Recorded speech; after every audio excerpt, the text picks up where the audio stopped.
Well, good day to you one and all. It is I, Justin Hawkins, and this is Justin Hawkins Rides Again. I've just got out of the shower. I put this on because it's pretty warm in my house, but I was actually planning to wear something that looked a little bit more like what Steven Spielberg might wear, you know, some sort of khaki field jacket with lots and lots of pockets on it, a peaked cap of some sort, you know, and some glasses, so I would look like a movie director.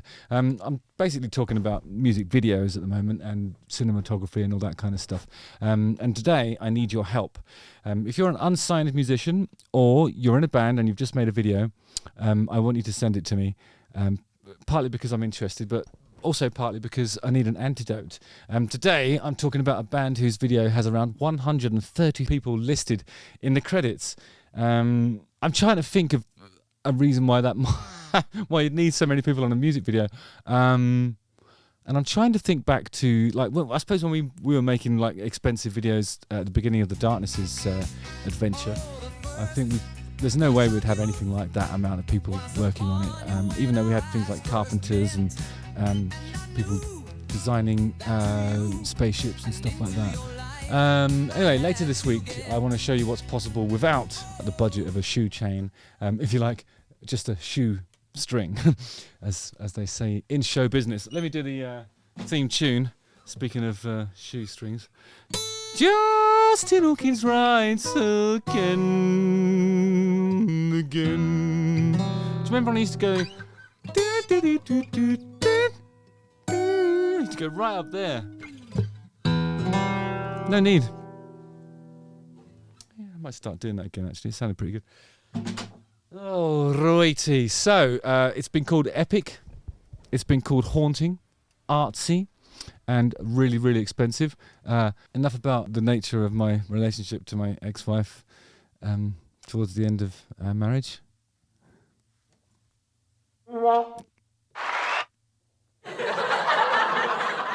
No. Bad Omens have released a new single, Spectre, their first since last year's album, Concrete Jungle, the OST, a follow-up to 2022's The Death of Peace of Mind. It was also the companion soundtrack to a comic book series which depicted the band as a fictional crime syndicate. That's pretty cool. Anyway, ahead of Spectre's release, Bad Omens posted a series of videos featuring Sons of Anarchy and Walking Dead actor Ryan Hurst, who played the Whisperer Beta. I was a massive fan of The Walking Dead, which also has its origins in the graphic novel realm, I think. I'm not sure about Sons of Anarchy. I don't know if that was... I think that was just some motorbike. That could have been called Motorbike Men. I can see why they've made it a bit more flowery with that Sons of Anarchy. Because I think it's like a HBO sort of series version of, you know, Kickstart. Do, do, do. Which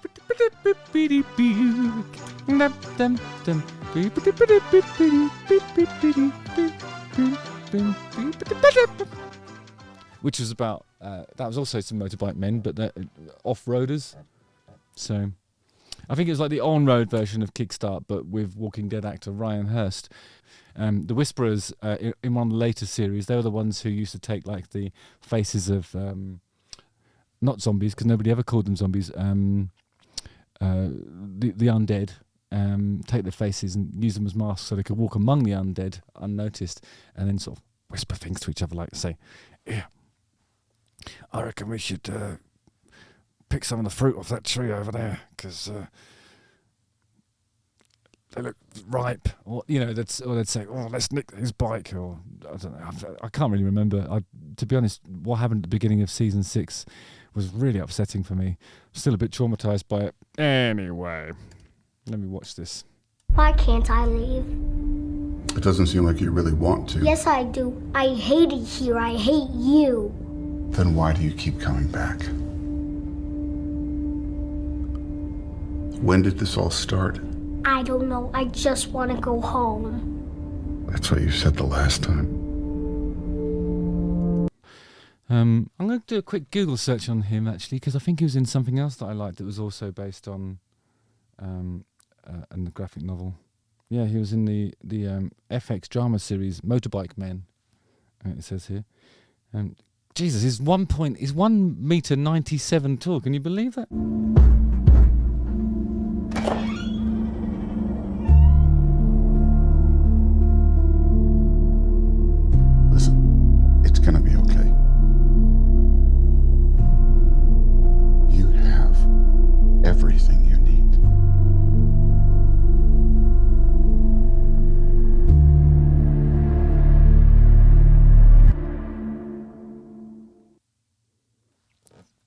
That's really unsettling, isn't it?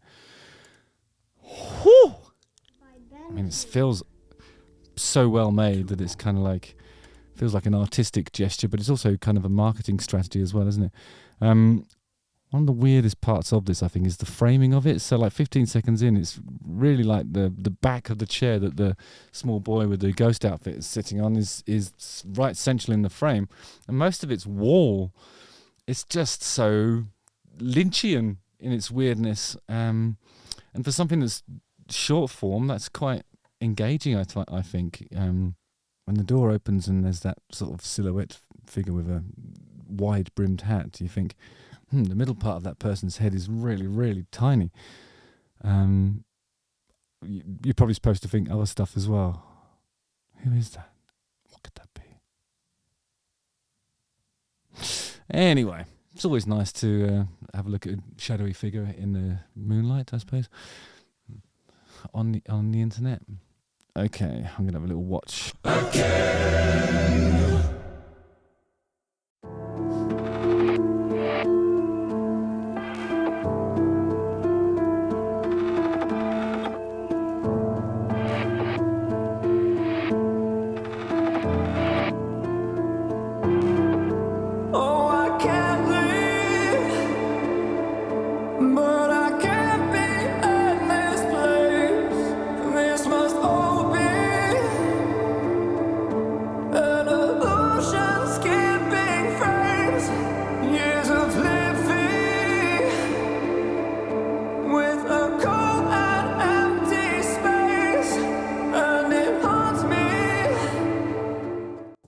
I love that voice, actually. I'm just trying to imagine it with some sort of, funky 80s Lindrum backing. It's really kind of emotive and affected at the end of every line. There's a sort of desperate yelp in there, nearly to the extent of something like Robert Smith, but not quite. Every time I think I'm safe, do you feel love? Oh, bless. This is The Weeknd's first foray into progressive metal. I like it. Do you feel love? Love, love? Do you feel love? When you're alone, do you feel it all? I feel like I often hear like songs like this.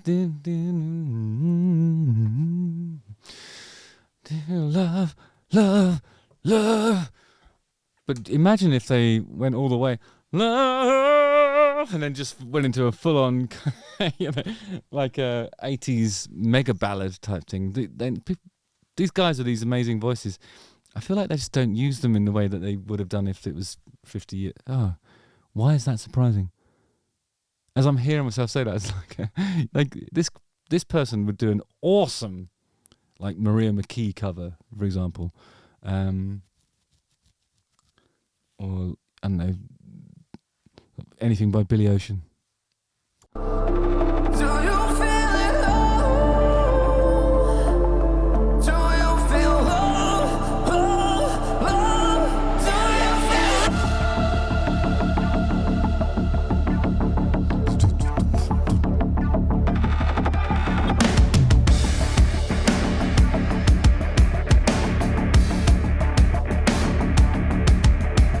like a frenzy,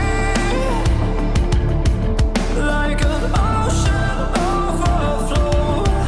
This must all be just an accident at most.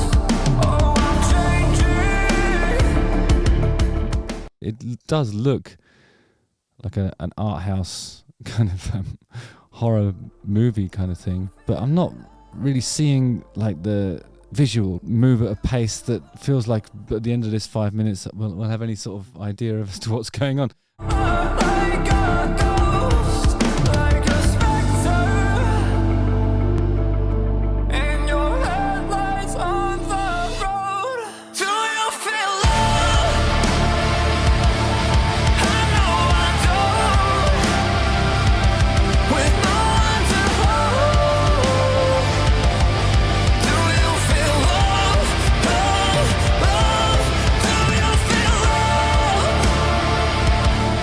Stay on the path. Don't wander across the moors. That's what's from American Werewolf in London, but it looks misty. They're wandering across moors. That's a bad idea. Something you missing made you who you were. 'Cause I've kept my distance, it just made it worse. But I've learned to live with the way that it hurts. It seems to be a naked, very, very tall, blindfolded figure doing that thing where it looks like you're in the middle of a passionate embrace, but it's really just you. But it only looks like that from behind. It's the sort of thing that Kenny Everett used to do to make people laugh. But I don't think that's what's happening here. I think he's atoning for some sort of abhorrent behaviour by dropping his genitals into a cold stream with a blindfold on, and then rocking backwards and forwards like this, which is the effect that my solo album will have on a lot of people, I think.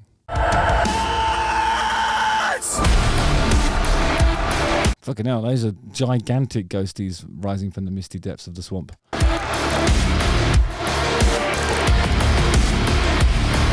Goes into a sort of mid-90s, 9 Inch Nails kind of groove.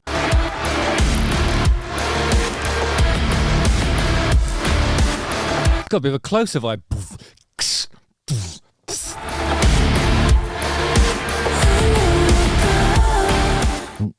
But he's popular with the... oh, it doesn't matter.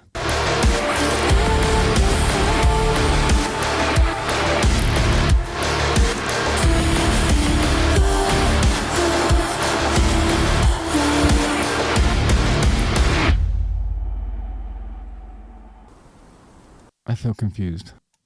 Is this alien stuff? I hope so.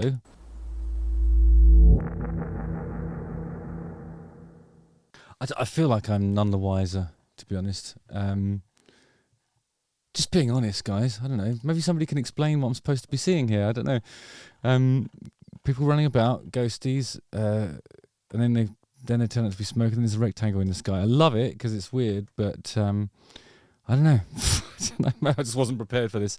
I think I was, but I was kind of prepared for it. I knew it'd look amazing and be interesting and everything.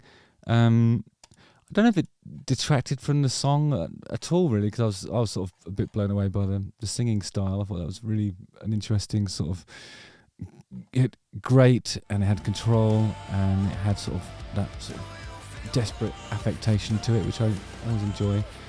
I don't understand all of it. Please use the comment section below to educate me and let me know what I'm supposed to be seeing, or perhaps some more context for it, really. And if you don't have that kind of budget, and you don't have the means to create something that looks like that, but you have a video with a narrative that you want me to see, please send it to me. I am going to look at some unsigned and low budget stuff, and I think I'd much rather see a really great idea executed in the cheapest way possible than just a really boring idea executed with all the budget in the world. And I think that's something that we can demonstrate, and I'd love to see your ideas. Justin Hawkins Rides Again. Don't forget to like, subscribe, hit the bell for notifications, watch one of these two videos, and I'll see you on the ice. Send me a video. Alright, send it. I'll have a look at it. Alright, nice one. See you later. Again.